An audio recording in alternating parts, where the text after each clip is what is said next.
এখনো জেলায় যে সমস্ত নাটকগুলো হয়ে যাচ্ছে সেগুলো যে একেবারে ফেলে দেবার মতো বা তারা ভালো কিছু করছে না, না, আমার বলার উদ্দেশ্য এটা নয়। অতি অবশ্যই তারাও তাদের মতো করে চেষ্টা করছে। তবে হ্যাঁ, আবারও বলব, পুরনো দিনে, বিগত দিনে 50, 60, 70, 80 এই পর্যন্ত খুব জোর দিয়েই বলা যায় যেভাবে নাটকে একটা বিশেষ উদ্দেশ্য নিয়ে রচিত হতো এবং প্রদর্শিত হতো, তারপর থেকে কিন্তু এটা চেঞ্জ হতে শুরু করেছে। এবং চেঞ্জ হয়ে কতটা ভালো হলো কতটা মন্দ হলো সে বিচার্য বিষয় এটা নয়। তবে অতি অবশ্যই সব কাজেরই ভালো মন্দ আছে। ভালো কতটা হলো, খারাপ কতটা হলো, ওটা হচ্ছে আমার মতে, এটা আমার নিজস্ব ধারণার কথা বলছি, ওটা হচ্ছে বিচার। যাই হোক, থিয়েটার নিঃসন্দেহে। হ্যাঁ, বল। আমার একটা প্রশ্ন আছে। হ্যাঁ, বলছি এখনকার থিয়েটার, মানে আমরা তো খুবই নতুন, হয়তো আমাদের অনেক কিছু চাই, কিন্তু ধরো আমরা শো করতে গেলাম অনেক কিছু পাই না, হয়তো মঞ্চটা ছোট, আমাদের যা যা লাইট দরকার লাইট নেই, হ্যাঁ, তারপর উইন নেই, তাই সেইখানে দাঁড়িয়ে আমাদের কি করণীয়? না, প্রথমত শো করতে গিয়ে ফিরে আসাটা তো কাম্য নয়। ফার্স্ট টাইম ফরমোস্ট ব্যাপার হচ্ছে এটা, শোটা করতে গেছি যথেষ্ট পরিশ্রম করে, যথেষ্ট সময় নিয়ে, যথেষ্ট খরচা করে, শোটা হচ্ছে আসল উদ্দেশ্য। এখন হ্যাঁ, সেটা কিভাবে কতটা অ্যাডজাস্ট করে করতে পারি সেটা হচ্ছে আসল ব্যাপার। কিন্তু নাটকটা কিন্তু করে আসতে হবে, নাটকটা কিন্তু যে দর্শকই থাকুক না কেন তাদের কাছে প্রেজেন্টটা করে আসতে হবে। এখন এটা হচ্ছে নিজেদের ব্যাপার, নিজেরা কতটা কি অ্যাডজাস্ট করে, কতটা ছেড়ে বা কতটা নিয়ে করতে পারবো, এটা যার যার নিজস্ব ব্যাপার হওয়া উচিত বলেই আমার মনে হয়। তবে হ্যাঁ, নাটক করতে গেলে মিনিমাম কিছু রিকোয়ারমেন্টস তো দরকারই, সেইটুকু তো ফুলফিল অতি অবশ্যই অর্গানাইজেটরদের করা উচিত বলে আমার বিশ্বাস। হ্যাঁ, কেননা হয়তো আমরা এমনি শো পাই না, তারপরে যদি শো করতে গিয়ে ফিরে আসা তো প্রশ্নই আসে না। আর অনেকে বলে না না, আমাকে এটা না দিলে যাবো না, ওটা না দিলে করবো না, থিয়েটার ওটা হওয়াটা কাম্য নয়। হ্যাঁ, শো পাওয়াই আমরা মুশকিল, সেটাই। ঠিক আছে, ধন্যবাদ। বলুন। আপনি বললেন যে 70 দশকে 80 দশকে ছেলেমেয়েরা, মানে একটা হিউজ সংখ্যক ছেলেমেয়ে নাটক, মঞ্চ নাটক বা পাশের মঞ্চ বাঁধা নাটকে নাটক করতে ইন্টারেস্টেড ছিল। কিন্তু এখন মানে যে দলগুলোর যে অবস্থা, বেশিরভাগ দলই, খুব কম সংখ্যক দল ছাড়া মানে ছেলে মেয়ে নেই বললেই চলে।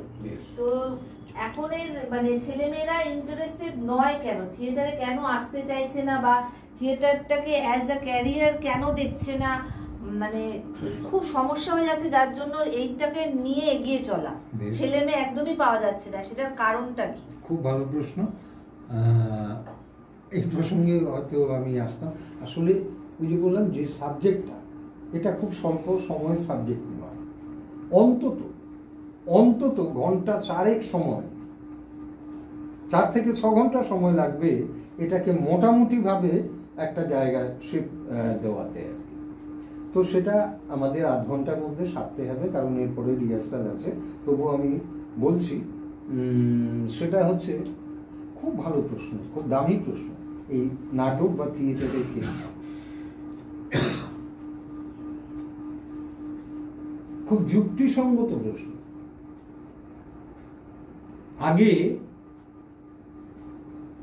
একই সঙ্গে আমারও এটা জিজ্ঞাস্য বা সবার কাছে, আগে তো আমি যে সময়কার কথা উল্লেখ করলাম তখন কিন্তু হাউসফুল থাকত। এখন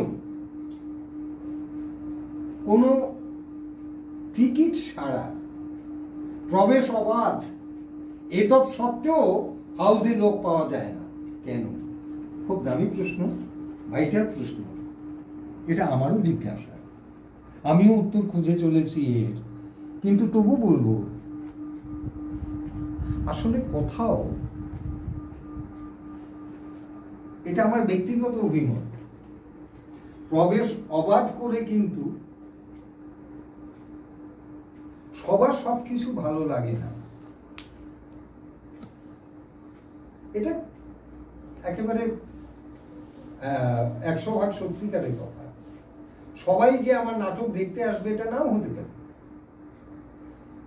কিন্তু হঠাৎ যারা আগে টিকিট কেটে নাটক দেখতে যেত, এখন টিকিট নেই, টিকিট কাটতে হবে না, বলা হচ্ছে নাটকটা দেখতে যেতে বিনা পয়সায়, তাও লোক পাওয়া যায় না। How funny! আমারও জিজ্ঞাসা এটা, এত সুযোগ দেওয়া থাকতে নাটকে লোক হচ্ছে না, নাটকে দর্শক হচ্ছে না কেন? এটা থেকে আমাদের কোনো রকম দায় নেই? নিঃসন্দেহে আছে, নিঃসন্দেহে আছে। তাই তারা এই নাটকের থেকে বিমুখ হয়েছিল। আর একই সঙ্গে আরো বলি যে আসলে এখন বিনোদনের এত সমস্ত জায়গা ক্ষেত্র হয়ে গেছে বিভিন্নভাবে, সেক্ষেত্রে মানুষের নাটকের প্রতি একটু অনীহা জন্মেছে, এটা অস্বীকার করে লাভ নেই। এখন হ্যাঁ, এটাকে কি করে আমরা ফেরাতে পারি? আগে তারা নাটকে বাইরের লোক, পুজোর সময়, আমি আমার ব্যক্তিগত জীবনে বলি, শিবরাত্রির দিন এমন কোনো হল ছিল না কলকাতায়, রঙ্গনা, রংমহল, স্টার, বিশ্বরূপা থেকে শুরু করে যে হোল নাইট সমস্ত হলে কম্বিনেশন নাইট হতো, আমি নিজে সেগুলো দেখতাম। কিভাবে, কেন যেতাম? কারণ সেগুলো সমস্ত বিখ্যাত নাট্য ব্যক্তিত্বরা কম্বিনেশন নাইট করছে, অর্থাৎ এই হলে শাহজাহান নাটক করছে, আবার তারই কিছু চরিত্র এই রংমহলে গিয়ে শশীবাবু সংসার করছেন, আবার কিছু অভিনেতা বিখ্যাত সমস্ত এই ঠাকুরদাস মিত্র থেকে শুরু করে, যিনি শাহজাহান করে একটা সময়তে বিখ্যাত হয়েছিলেন, বিখ্যাত, অহিন্দ্র চৌধুরী শাহজাহান করত, তার পরপরই যে নাট্য ব্যক্তিত্ব শাহজাহান করে বিখ্যাত হয়েছিল সে হচ্ছে এই ঠাকুরদাস মিত্র। আমি নিজেও না নাটক দেখেছি, তখন নাটক দেখে বেড়াতাম। অতীতীশ বন্দ্যোপাধ্যায়, রুদ্রপ্রসাদ সেনগুপ্ত থেকে শুরু করে সৌম্যবাবু, সৌম্যমিত্র, ওনারা সব মানে একের পর এক, কোনো হাউস কিন্তু ফাঁকা যেত না, সারা রাত ধরে নাটক চলতো। তখন তো লোক ওই রাত জেগে টিকিট কেটে একবার এই হলে, একবার ওই হলে, একবার সেই হলে গিয়ে নাটক দেখতো। এখন নেই কেন? তাহলে নাটকে তাদের খিদেটা হয়তো মিটছে না, বা তারা যেটা চাইছে সেটা হয়তো পাচ্ছে না, বা যেটা পাচ্ছে সেটা তাদের ভালো লাগছে না, তারা গ্রহণ করতে পারছে না। একটা সময়তে রাজনৈতিক প্রেক্ষাপটে উজানকে ধন্যবাদ এই ধরনের একটা আলোচনা চক্র ব্যবস্থা করার জন্য। বিষয়টার আমি একদম বিষয়ের ভিতরে থাকবো, বাইরে যাব না। থিয়েটার অ্যাট প্রেজেন্ট, তার মানে হচ্ছে নাট্য এখন কি অবস্থায় আছে, এটাই তো আলোচনার বিষয়। এবার যখন আমরা কোনো জিনিস আলোচনা করতে চাই, সমস্ত জিনিসের মধ্যেই অন্ধকার দিক থাকে, আলোর দিক থাকে, ক্রাইসিস থাকে, তার উত্তরণের পথ থাকে। এমন কোনো বিষয় নেই যে আমরা যদি গাড্ডায় পড়ি, আমাদের চেষ্টা করেই গাড্ডা থেকে উঠে আসতে, এর বাইরে কিছু আর কোনো ম্যাজিক নেই। তাহলে ভাবতে হবে যে নাটকের দর্শক কারা ছিল, এটা নিয়ে বহু বছর ধরে আলোচনা চলছে। এক একজন এক এক রকম আলোচনা করে, অনেক রিসার্চ হয়েছে। সেইখানে তাত্ত্বিকদের মতে নাটকের দর্শক ছিল যারা কেরানি ছিল, ক্লারিক্যাল কাজ করতো, আর মাস্টারমশাই। এর বাইরেও দর্শক ছিল না তা না, কিন্তু মেনলি এরাই নাটকটাকে ধরে রাখত। কিন্তু বর্তমান পরিস্থিতিতে ওই কেরানির সংখ্যা কমতে কমতে প্রায় নেই বললেই চলে। আর মাস্টারমশাইরা তারা সামাজিক বিষয় নিয়ে এখন একদম ভাবছে না, তারা তাদের কোচিং ক্লাস নিয়ে ভাবছে। এটা আমাদের অন্ধকারের যুগ,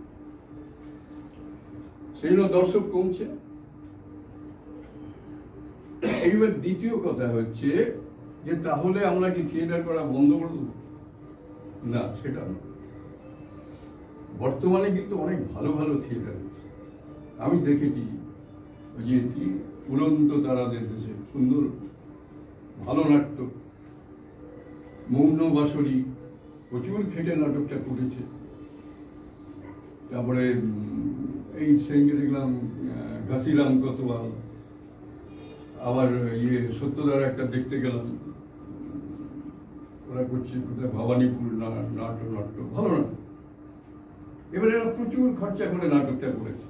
এই যে বুলার সঙ্গে সেদিন কথা হচ্ছিল যে উড়ন্ত তারা ওরা হায়ার করেছিল দেখাবার জন্য, ওদের দিতে হয়েছে 60। সেই নাটকগুলো অফিস ক্লাবে মঞ্চস্থ হতো, তারা অনেক টাকা খরচা করতে পারে। বড় বড় অফিস ক্লাবে ভালো ভালো নাটক হতো, আমরা দেখে দেখে বেড়াতাম বিভিন্ন অফিস ক্লাব থেকে পাস জোগাড় করে। হ্যাঁ, তো তারা এই 60,000 70,000 টাকা ওরা একটা টিমকে দিতে পারে। এখন সেই অফিস ক্লাবগুলো জিরো হয়ে গেছে, তারা নাটকের কোনো পৃষ্ঠপোষকতা করছে না। আমার মনে আছে আমরা একটা নাটক করেছিলাম, খুব সম্ভবত জল কি অবাস্তব বলে। তো দেখতে এসে ওই কোর্ট, ডালহৌসির পাশে যে কোর্টটা কি নাম, ওটা সিভিল কোর্ট নাকি? হ্যাঁ, না না, ব্যাংশাল কোর্টের কেউ একজন দেখতে এসে তারা আমাদের ব্যবস্থা করে দিয়েছিল ওই ওখানে করা। তো এখন এই যে যারা থিয়েটার গুলোকে প্রমোট করবে সেই জায়গাটা নেই,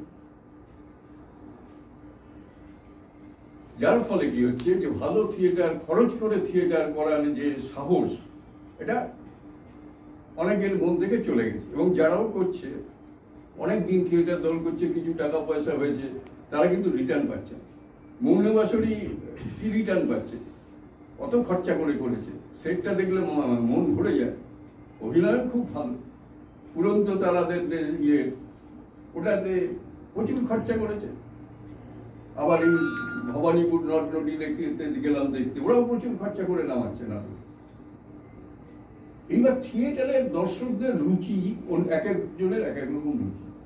তখন একটা গ্রুপ থিয়েটার ছিল, একটা বোর্ড থিয়েটার বলতাম আমরা। আবার মাঠে পাড়ায় পাড়ায়ও থিয়েটার হতো। এবং আমার মতে এই যে পাড়ায় পাড়ায় যে থিয়েটার হয়, বিভিন্ন জায়গায় মাচা বেঁধে যে থিয়েটার হতো, ওইখান থেকেই আসল থিয়েটারের কর্মীরা উঠে আসে, তাদের মধ্যে ইন্টারেস্টটা গ্রো করতো।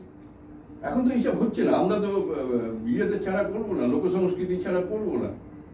বিভিন্ন ক্লাবে এখন তো ভালো ভালো মঞ্চ হয়েছে। তো এই যে সমস্ত ব্যাপারগুলোকে নিয়ে, এর সঙ্গেও আরো অনেক কারণ আছে। এই সমস্তগুলো এক জায়গায় করলে দেখা যায় যে এখন থিয়েটারের অনেক ভালো ভালো মঞ্চ হয়েছে। অনেকে ব্যক্তিগত উদ্যোগে অনেক মঞ্চ করেছে। এই আমি সেদিনকে গিয়েছিলাম এই দৃষ্টির মঞ্চ দেখতে, বিশাল জায়গা নিয়ে মঞ্চ করেছে, 50 ফুট বাই 28 ফুট একটা মঞ্চ। চিন্তা করা যায়, একদম বিদেশি স্টাইলে করা, দুদিকে ব্ল্যাক বক্স। হ্যাঁ, সে বিশাল। তো তারা তাদের ব্যক্তিগত উদ্যোগে করছে থিয়েটারে, কিন্তু থিয়েটারে আমরা কোনো জায়গায় পিছিয়ে নিই, কোনো হতাশার জায়গা নেই। তবে হ্যাঁ, কোনো সমাজে কালচারটা তখনই ডেভেলপ করে যখন তার অর্থনৈতিক সমৃদ্ধি থাকে। আমাদের ভারতবর্ষ কালচারে এত ডেভেলপ করেছিল, তার প্রধান কারণ হচ্ছে যে ভারতবর্ষের ভৌগোলিক অবস্থান। একদিকে পাহাড় আর চারিদিকে সমুদ্র নদী দিয়ে ঘেরা, বিদেশি শক্তি আসতে গেলে সময় লাগে। আর ভারতের এই যে পঞ্চ নদী আমরা যেগুলো করি না, গঙ্গা, কাবেরী, গোদাবরী, নর্মদা, উচ্চারণ করি তো ব্রাহ্মণরা ইয়ে করার সময়, এই নদীগুলো এত সমৃদ্ধি দিয়েছিল ভারতবর্ষকে, যার ফলে কি হচ্ছে, ভারতবর্ষ কালচারে এত উন্নত। তাদের খাওয়ার চিন্তা ছিল না। কোনো একটা সমাজ, আমি বলি, অনেকে একমত হবে না, একটা সমাজ মানে একটা গাছ, আর গাছের শিকড় মানে অর্থনীতি। এবার অর্থনীতি যখন ডেভেলপ করে তখন সংস্কারটা আসে, সেটা হচ্ছে আমাদের ওই কাণ্ডটা। আর তারপরে এই ফুল ফল গাছপালা যেগুলো ছড়িয়ে থাকে, সেগুলো হচ্ছে আমাদের এইসব নাট্যচর্চা, সঙ্গীত চর্চা, অমুক তমুক। তো নাটকের একটা জিনিস, এটা নাটক হচ্ছে সব থেকে কঠিন কলা, যার মধ্যে সমস্ত কলার একসঙ্গে রয়েছে এবং জ্ঞানই হতে হবে। আমরা মানুষের জীবন নিয়ে নাটক করি, আমরা মানুষের সাথে মিশি না। আমি যে পাড়ায় নাটক করি সেই পাড়ার লোক আমাকে চেনে না, তাহলে আমি আশা করব কি করে যে আমার নাটকে ওই পাড়ার লোকগুলো কি আমাকে ভিড় করবে? হতে পারে। সময়টা কঠিন, কিন্তু হতাশার জায়গা নেই। এর থেকে উত্তরণের একটাই পথ, এটা হচ্ছে এই যে হলে শো না করে আমরা যত পাড়ায় পাড়ায় মাচাতে শো করতে পারবো, তত আমাদের দর্শক তৈরি হবে, নাটকে ইন্টারেস্টেড লোক, যারা উৎসাহী লোকের সংখ্যা বাড়বে। এটা না করলে নাটকের উত্তরণ নেই। আস্তে আস্তে আস্তে আস্তে ওটা এক জায়গায় ওই মরা শিল্পের মতো হয়ে যাবে, যেমন বোর্ড থিয়েটার গুলো শেষ হয়ে গেল। তো এই হচ্ছে বর্তমান থিয়েটারের। আর ও বারবার যে প্রশ্নটা করছে যে লোক কেন আসছে, আমি বললাম যারা নাটক তৈরি করবে তাদের সমস্যা হবে। এইবার নাটক তৈরি করতে গেলে যে কলা কুশলী দরকার, তারা কেন আসছে না? আমরা দেখেছি, আমরা এরকম অনেক বাচ্চা বাচ্চা ছেলে মেয়েদের তৈরি করেছি, তারা হয়তো থিয়েটার ছাড়েনি, কিন্তু আমাদের সঙ্গে আর থিয়েটার করে না। তারা কোথায় যাচ্ছে? মিনার্ভা রেপার্টরি, পয়সা পাচ্ছে। কেউ বা সিরিয়ালে চলে যাচ্ছে। অনেকে দুঃখ করে, দুঃখ করার কিচ্ছু নেই, ওরা তো নাটকের মধ্যেই আছে, এবং এটা হবে। তোমার যতক্ষণ না অর্থনৈতিক সচ্ছলতা আসবে, ততক্ষণ নাটক কেন, কোন দিক থেকেই তুমি সুস্থ হতে পারবে না। সুতরাং আমাদের এখন যা পরিস্থিতি, তাতে গোটা ভারতবর্ষের অর্থনীতি ভেঙে পড়েছে, কিচ্ছু নেই।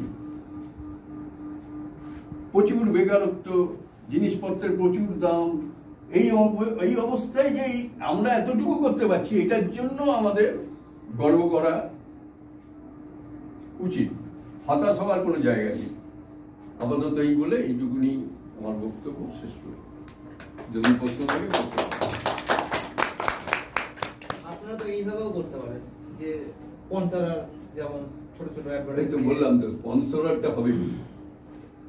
স্পন্সরার টাকা পয়সা তো সমস্যা নয় নাটকের। এখন নাটকের সমস্যা এখন দর্শকের। এইবার দর্শককে তো আমার তৈরি করতে হবে। টাকা পয়সা তো অনেকেই অনেক জায়গা থেকে পাচ্ছে, সেটা সমস্যা নয়। এইটা একটা মানে আমারও যা ব্যক্তিগত অভিমত, এই যেটা বললেন আপনি, যে আমরা যেহেতু হলে শোটা করছি, কজন লোক জানতে পারছে যে হলের ভেতরে শোটা হচ্ছে? কেউই না। সেই জায়গায় যদি পাড়ায় যেটা মানে মানে শো করা যায়, ছোট ছোট করে শুরু করা হয়, তাহলে আশেপাশের লোক জানতে পারছে। আমরা তো তাই করতাম, বাড়ির চৌকি নিয়ে যেতাম, বাস পুততাম, মার কাপড়, দিদির কাপড়, বিছনার চাদর পেতে তো নাটক হতো, তখন তো তাই হতো।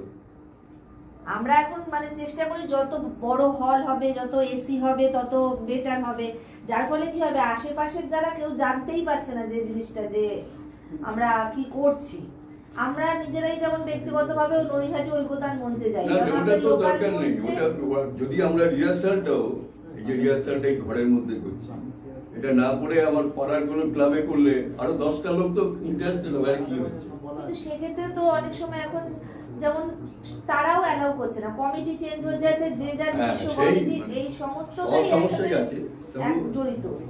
সেগুলো আছে সমস্যা, কিন্তু আমাদের ওইভাবেই এগোতে হবে, আর কোনো রাস্তা নেই। যেমন আগে যেমন একটা পাড়ায় একটা ক্লাব থাকতো, একটা কালচারাল কিছু হবে, সেটা সানন্দে সেটা যে হ্যাঁ করো, কিন্তু এখন সেইটা তো হচ্ছে না, সেখানেও সব জায়গায় পলিটিক্স এর ব্যাপার একটা পলিটিক্স সবসময়ই ছিল, হ্যাঁ এখন একটু নগ্ন হয়ে গেছে। এইভাবেও দেখা যায় যে আগে অপশন কম ছিল, হ্যাঁ। এখন অপশনটা অনেকটা বেড়ে গেছে, মানুষের বিনোদন পার্ক যাচ্ছে, না, মানুষের চাহিদা বেড়ে গেছে। হ্যাঁ। সেটা তো বোধহয় আমি আগে হ্যাঁ কাকু তো বললেনই যে বিনোদন যেহেতু অনেক মানে ইয়ে হয়েছে, যেমন এখন ওই যে ব্লগ করে বেড়াচ্ছে প্রচুর মানুষ, সেটাও একটা অভিনয়ের একটা পার্ট, কিন্তু ব্লগ করতে তারা প্রচুর ইন্টারেস্টেড, থিয়েটার করতে ইন্টারেস্টেড নয়। না, ওটাতে পরিশ্রম লাগে না। দ্বিতীয় কথা হচ্ছে এখন লোকে মিম দেখে। কেন দেখে? তাদের ধৈর্য নেই, একটা পুরো গল্প শোনার ধৈর্য নেই। আমি যদি এখানে বলি যে প্রতি সপ্তাহে একটা করে গল্প পাঠ হবে, এই কটা লোক আছে, এনারা হয়তো থাকবেন, একটা লোক তুমি ভালো পাবেন। আমাদের নাটক হচ্ছে সবসময়, নাটকে আমরা যেমন মানুষের চরিত্র নিয়ে কাজ করি, তেমনি মানুষের সঙ্গে মিশে তার চরিত্র বুঝতে হবে আমাদের প্রথম। যে একটা লোক নাটক করতে আসছিল, চলে গেল কেন, তার পিছনে কারণটা কি? আমরা কেউ গেছে, অন্য দলে গেছে, বেশ ঠিক আছে।